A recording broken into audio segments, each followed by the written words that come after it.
Roberta. I would like to move to Wolfgang now.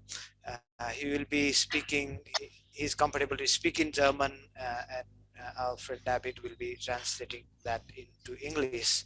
So I hope every one of us will have chosen the preferred language, either English or Spanish again. And Wolfgang is kind of synonymous to the nonviolent action. He was a conscientious objector for the military, to the military service in 1966, and also a political scientist.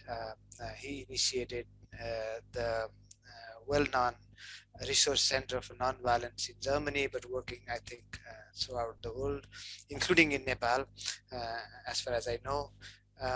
The organization named Curve Ustro that he initiated to start. And as a political scientist, he analyzed the case of the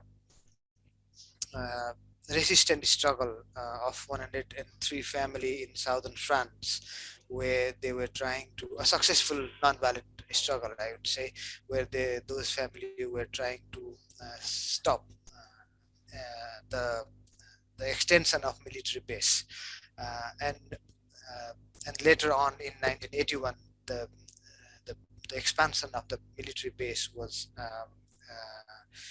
renounced, and so it became a very successful nonviolent action. And I think that has some also has some links to the WRI and some other pacifist organization, anti-militarist organization in that process. So Wolfgang, please begin. I invite you to share your presentation. So it is now 50 years on from the start of the nonviolent resistance campaign, and more families are living on the Larzarc plateau than have been in the 1970s. The infrastructure and the economic power of those resisting are nowadays much stronger. Despite the threat of compulsory purchase or eviction, the farmers illegally laid water pipes and telephone lines. They occupied farms the army had already acquired and built new traditional sheep sheds from stone. The people of Larzarc grew closer, forming a community and a common identity. But not only this, they only learned about people in other types of collective settings. For instance, female workers in a glove factory who went on strike. They sought understanding and support for their own case, and simultaneously steadily widened their solidarity with other social movements.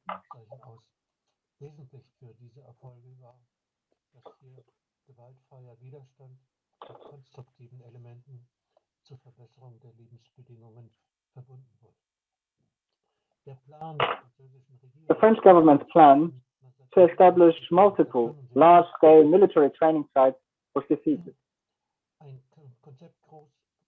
The expansion of the military training area on the Larzarc plateau to complete the extension of existing camps at Congeur and Plateau d'Albion.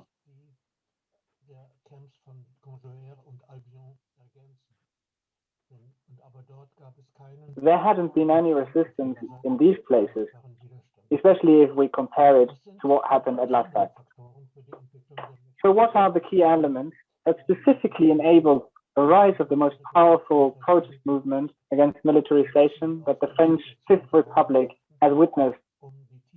We need to take a closer look at the background of the story to appreciate the profound changes that continue to influence other resistance movements to this day. The question that arises for us is the Larzarc struggle an example, or is it an exception? The original military training base was established in 1902, and for almost 70 years, there was seldom any trouble between the soldiers on maneuvers and the farms scattered on the plateau. An aging population, schools closing due to a declining birth rate, no running water, no telephone lines, poor road conditions. These were all conditions that increased the rural exodus. Most of the agricultural land was not owned by the farmers, but they leased from municipalities or even private owners. Over the centuries, those dwelling on the high plains never even rebelled, but had always lived under and accepted the triune authorities of state, military, and church, all which had to be obeyed.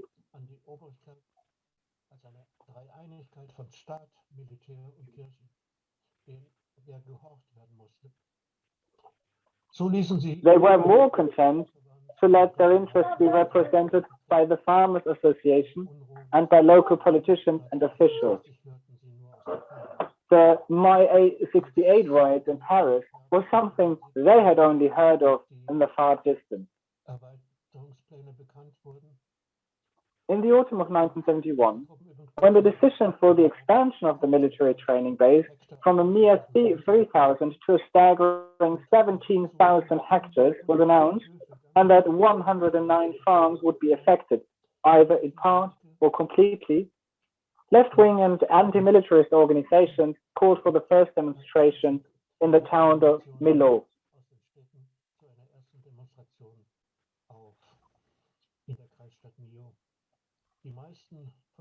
Most of those directly affected stood at the roadside, watching rather in amazement as strangers demanded that the government should not evict the farmers from their farms.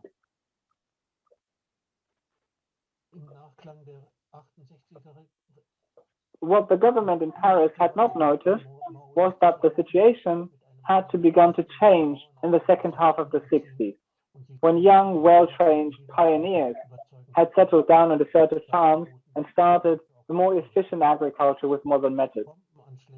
In the wake of the 68 revolt, leftist student groups believed they could educate the peasants of Larzarc by encouraging them to take up armed resistance. With this in mind, they offered to help on the farms, bomb attacks on a Gaullist party office and on a military helicopter intended as propaganda by the D, failed to achieve the desired goals.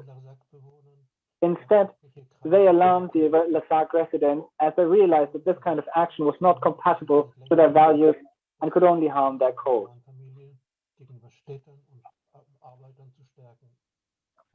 The traditional farmers felt more allied with liberal elements in the churches. For years, Action Catholique Rurale, the organization of spiritual welfare, had been trying to strengthen the self-confidence of peasant families in regard to the city dwellers and workers. Another aspect of this consciousness raising was the objection on principle of France's defense system and its nuclear deterrence strategy, the powerful arms industry and the post-colonial military interventions in Africa. So one of the reasons for the expansion was to use the area for testing guns and short-range missiles so they could showcase these weapons to foreign buyers. It soon became clear to the farmers that it made sense to prevent their own expulsion, as this would impede the spread of weapons. When they heard the bishop's message from the pulpits of the region that they not only had the right to resist, but as Christians it was also their duty to do so, their resolve was strengthened. Many conscientious objectors who stood in solidarity with the farmers were also influenced by progressive Catholics. The same was true of left-wing trade unionists who wanted to self-govern, autogestion, in all spheres of society. Like the Occitan regionalists, they denounced centralist structures in politics and the economy. Live and work locally, that was a popular rallying cry at that time.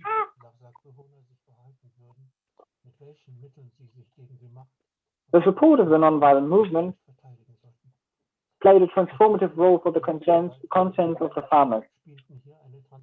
In the neighboring department, there was a Gandhi-inspired community of the arts.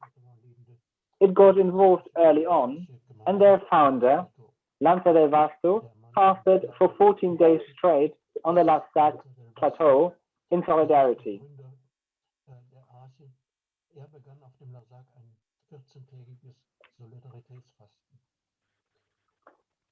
Lanza del Vasto invited the farming families to visit and shared with them his experiences regarding the theory and practice of nonviolence.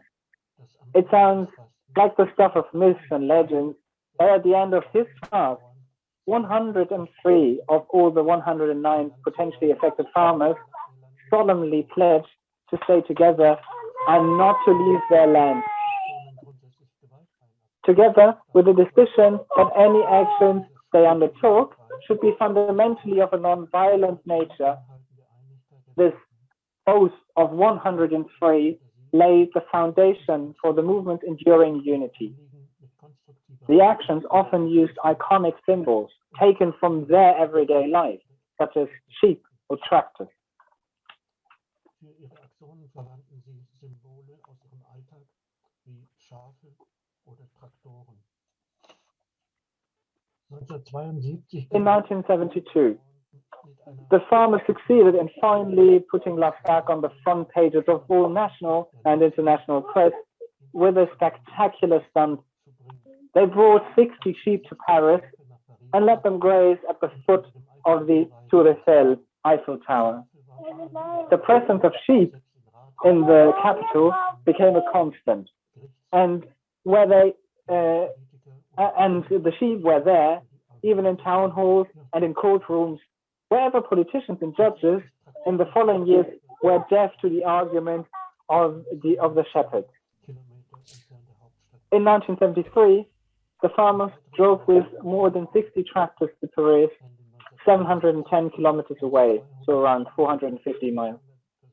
At the end of 1978, they again stepped out of the conflict when 200 of them made this very same journey to the capital on foot to draw attention to the threat of eviction. On arrival, they were greeted by a rally with more than 100,000 people sympathizing with their cause. At the end of 1980, shortly before the final decision on the expansion of the military base was to be made, the Larzarc residents held a week-long demonstration, erecting a makeshift tent village right next to the Eiffel Tower. Through mass demonstrations and campaigns of civil disobedience, this grassroots movement of supporters sprang up throughout the country. Larzarc committees in some 150 localities disseminated information and spread the spirit of resistance throughout all regions of France. The committees were made up of activists collectively proclaiming the slogan, "Everywhere is Larzarc." So creating a link between this struggle and their very own causes in all these different localities. The alliance between the Larzarc farmers and the workers of the occupied watch factory LIP in Besançon as a collaboration of two emblems of popular struggles for self-determination attracted much political attention at the time.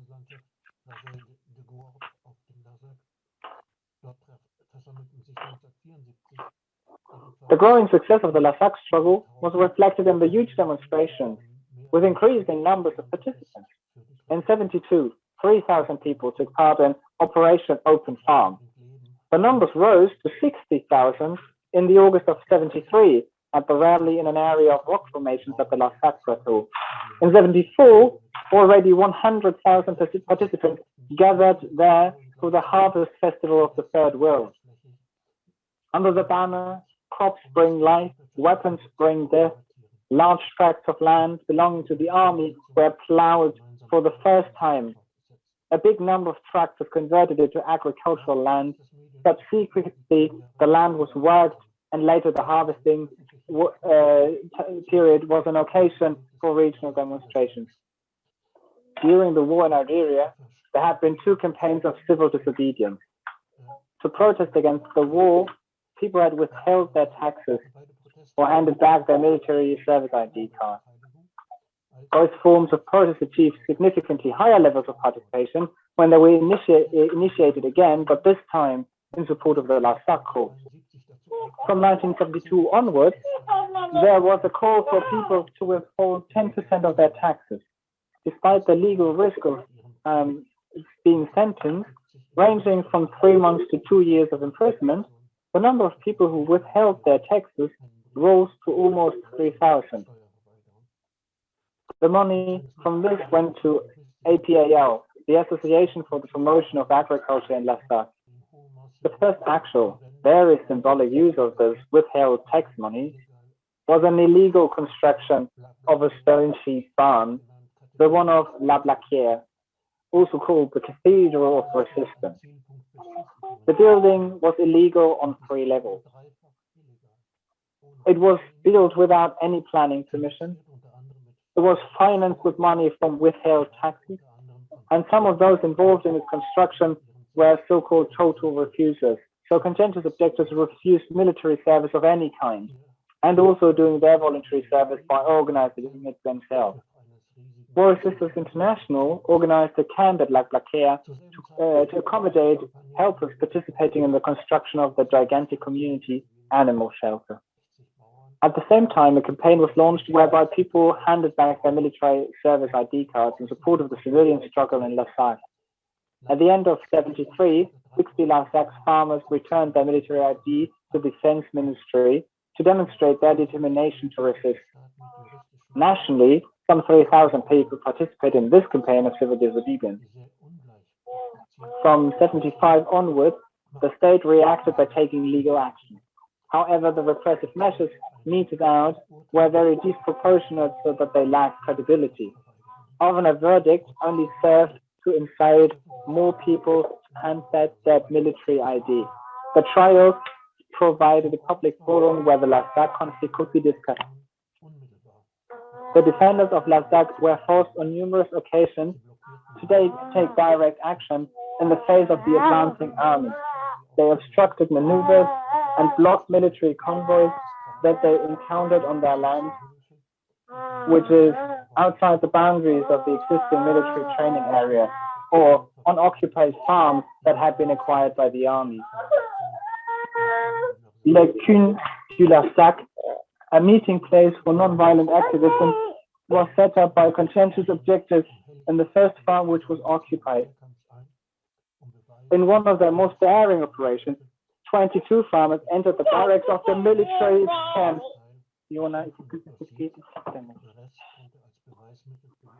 Military camp in broad daylight to gather evidence on the progress of the land purchase. They destroyed the bulk of the 500 justice and were able to secure the rest as evidence of the government's dishonesty. The perpetrators were handed sentences ranging from 6 months to 3 years without parole. However, it did not have the intimidating effect that the state had intended. On the contrary, the repression only strengthened the outrage among the public.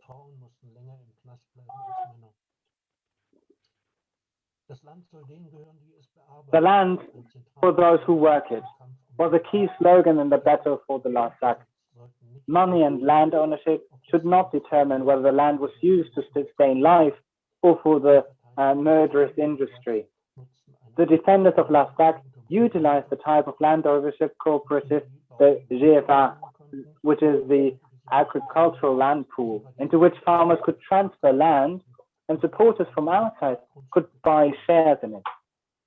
In this way, they were able to collectively purchase plots of land. Eventually, a total of 3,838 people joined and communally owned 1,141 hectares of land. The victory of Larzarc is also reflected in the fact that once the decision against the extension was made, the state transferred 6,300 hectares of land to this Larzarc land trust for the land to be managed collectively in the future.